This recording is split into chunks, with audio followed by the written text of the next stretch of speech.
name of God, Father, Son, and Holy Spirit. Amen. I love Peter's interaction with Jesus in this gospel, where he says, "Oh Lord, you're never going to wash my feet." And then Jesus says, "Well, unless I wash your feet, you don't have any part of me." And he says, "Oh, well then, do the whole thing. Let's do all of me." And Jesus says, no, you don't need to do that. Just do the feet. And so what revealed in that to me is the devotion, that Peter really is hungry for a connection with Jesus. And he also has sort of some sense of how it's supposed to be, how things are supposed to work out.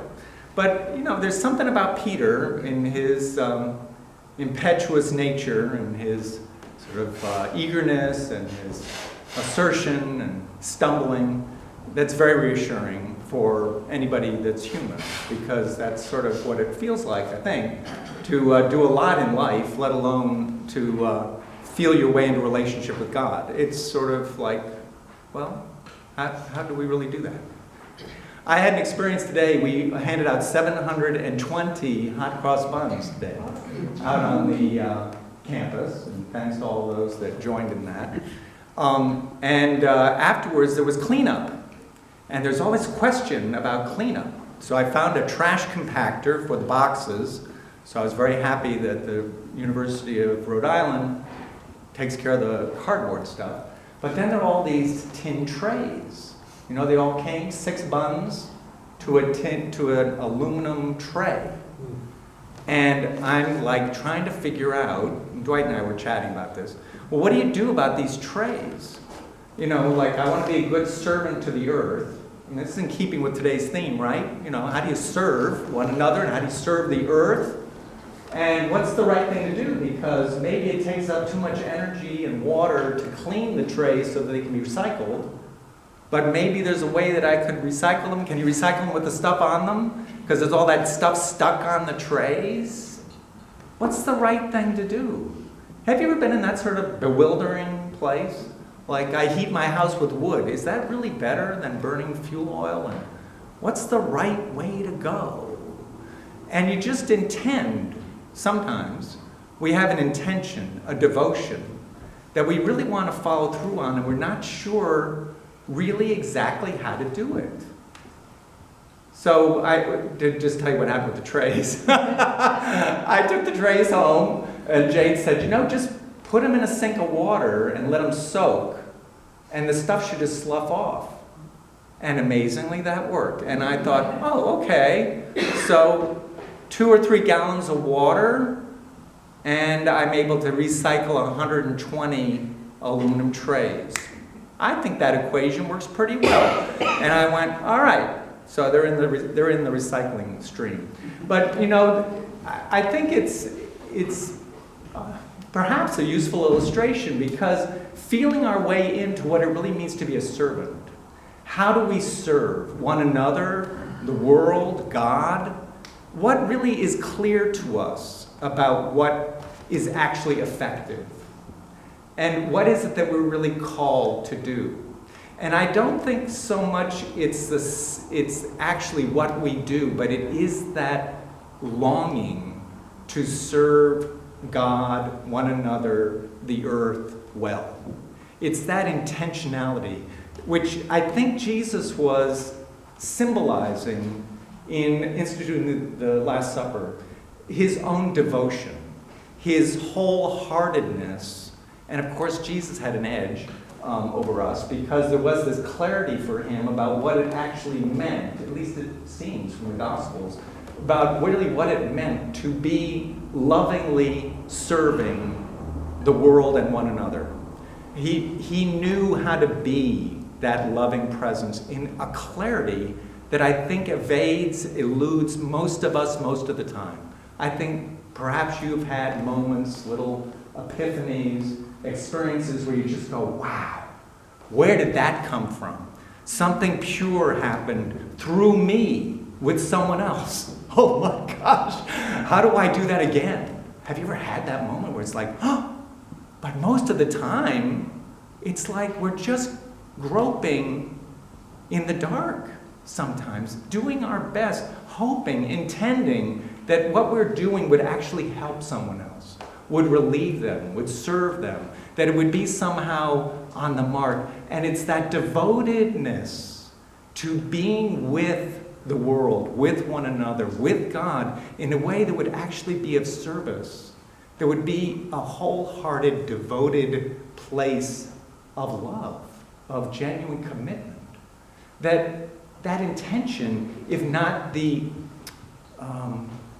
sort of certified, like, yes, that was it. It's more the intention that that's what we would be about, and having that forgiveness of knowing that with the intention we don't always succeed. In fact, maybe most of the time we don't feel we succeed at all. And yet we intend again and again to be of service in the world, with one another, with God. And we just keep offering ourselves. Jesus asked us to be about that, to love one another, to love the Lord our God with all our heart, soul, and mind, to be breaking bread and remembering his devotion, how he gave himself to open a way to new life, to open a way to forgiveness, to open a way to the restoration of a loving connection with ourselves, with our neighbors, with God, and that knowing that we would need that again and again and again and again. It's not just like it's done and then we just sail into life with this sort of pure awareness of how to be loving with ourselves or with one another or with God. But we need the renewal of just beginning again and knowing that God is working with us and just doing what we feel like we can do. And amazingly, the church, this church, does a lot in its sort of bewildering, sort of haphazard way. I don't know how to even account for it. We get these reports every month from all these teams and all that they're doing, and it's this really beautiful, devoted gift to the world and to one another and to life and to God. And it's expressed in so many different ways. And yet, who has that plan in mind? It somehow just bubbles up through us. Because somehow among us there is this devotion. There is this commitment. There is this hunger, like Peter's hunger.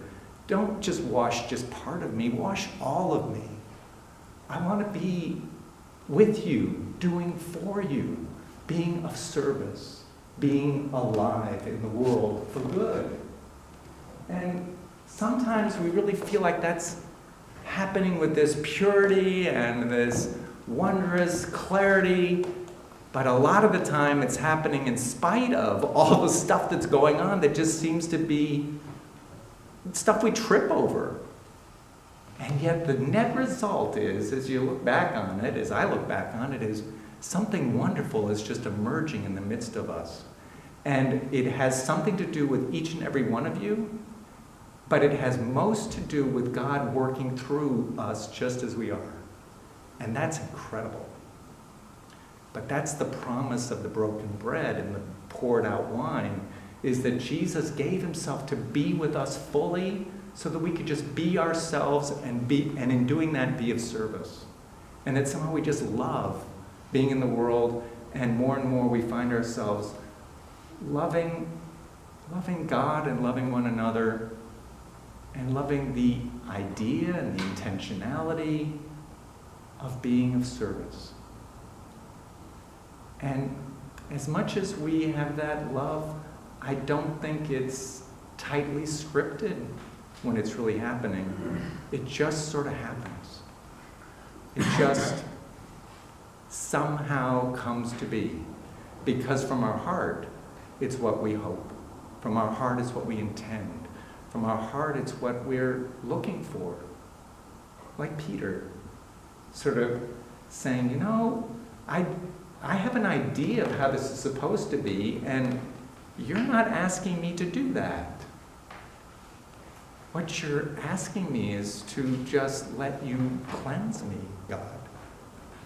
And if that's what you're asking, then not just my feet, all of me. We just want God to do something with us. To just make us whole. And that's what Jesus is all about. And somehow in that activity of his restoration of our lives, his graceful presence to our lives, something beautiful does happen through us. Something beautiful does happen among us. And that's by God's grace. Because I don't think any of us could script it. I don't think any of us have figured it out so that we could actually say, this is how you do this. We just sort of do what we feel called to do. And it sometimes has a great effect, and sometimes it doesn't, and sometimes we don't know what effect it has at all. We just keep on going, with God forgiving us every step of the way, trusting that he never gives up on us, that he's with us, devoted to us, loving us just as we are, and that through some miraculous working of his Holy Spirit, using us and letting us be of service in the world and to one another. So he gave us a symbol of how we were to think of ourselves as servants, to be living lives of servant ministry, the washing of feet. In the time in which that was instituted, it was a common practice. You came to somebody's house and you washed your feet. And if you came to somebody who was really rich or was really gracious, you had your feet washed by somebody else, a servant or by your host. And so Jesus was doing something that was rich with association in washing his disciples' feet. And it was something that Peter resisted because he didn't want to see his rabbi, his Lord, serving him in that way. But Jesus helped him know that's really the way through, is to let me be devoted to you in that way. So we symbolically remember that, and we actually do it by washing one another's feet. It isn't that everybody here is going to wash feet or have their feet washed. It's something that you would just sort of know, yeah, that's something I need to be about this evening. And if it's for you, then do come forward. Jan and I are going to wash each other's feet first, and then we'll wash the feet of the first two people who arrive at the chairs after we get out of them. And then whoever's had their feet washed will be the ones to wash the next two people. So we'll just sort of go through as many times of that as you feel called to do it. So, yeah, this is a good thing to be together this Holy Week and to be walking this road and looking into this mystery of all that was instituted in those great 3 days. Jesus being with his disciples and how he served us through his life and by allowing his life to be sacrificed and for allowing his life to be a resurrected life.